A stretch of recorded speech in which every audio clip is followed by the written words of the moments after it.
ወሳኙን የማሸነፊያ ጎል አስቆጥረ በዘላ ጨዋታው የደርቢ ጨዋታ ነበርና እንዴት ነበር ጨዋታው?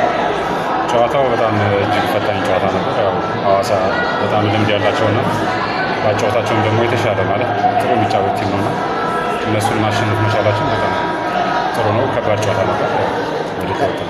የደጋፊው ድባብም ልዩ ነበር። የእነሱ ገዛስ እንዴት ይገለጻል? የደጋፊው በጣም እዚህ ውድድሩ ወደዚህ መዞሩ ለእኛ በጣም ትልቅ አስተዋጽኦ ነበረው። እንደምታየው ደግሞ ደጋፊያችን በጣም 90 ደቂቃ የሚደግፍ ደጋፊ ነበርና እነሱ ለእኛ ብርታት ናቸው። እዚህ መምጣታችን ደጋፊ በጣም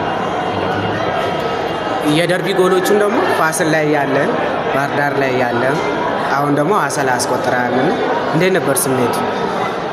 ደስ ይላል ማለት ከባድ ጨዋታ ላይ ጎል ማስቆጠር በአንተ ጎል ደግሞ ውጤት ሲመጣ ከፍተኛ ደስታ አለው። በዛ ማግባቴ በጣም ደስተኛ ነኝ። አምና ደግሞ አጠባበቃችሁ ጥሩ ነበር፣ ዘንድሮ ደግሞ አጀማመራችሁ ጥሩ ነውና ብዙ ተጠብቃችሁ አምና ብዙ አልተጓዛችሁም ነበርና ዘንድሮ ደግሞ አጀማመራችሁ ጥሩ ነውና ምን እንጠብቅ ከሲዳማ ቡና ጋር ዘንድሮ?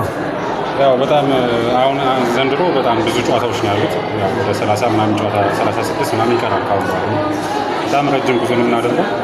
ያው መጀመሪያውን ደግሞ እያሸነፍኩ መሄድ ይበልጥ የቲሙን ኮንፊደንስ እያመጣ ይመጣልና እኛ እያንዳንዱ ጌም ነው የአሸነፍን መሄድ የምንፈልገው። ያው የእነሱ ጥረቅም ደግሞ ያው ወደ ዋንጫም ሊገፋን ይችላል። ያው የእነሱ ውጤት ነው እኛ ነው ዛ የሚያደርገና እያንዳንዱ ጨዋታ እያሸነፍን የሚሆነውን ነው ያለው።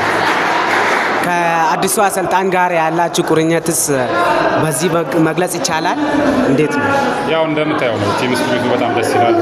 ጥሩ አጀማመር ነው ያለን። እንግዲህ አጫራታችን ደግሞ በዚሁ ቀጥለን ይሄን ቲም ይዘን መሄድ ነው እናስበው። እንግዲህ ከአሰልጣኙ ጋር ጥሩ ተንቀሳቀስ።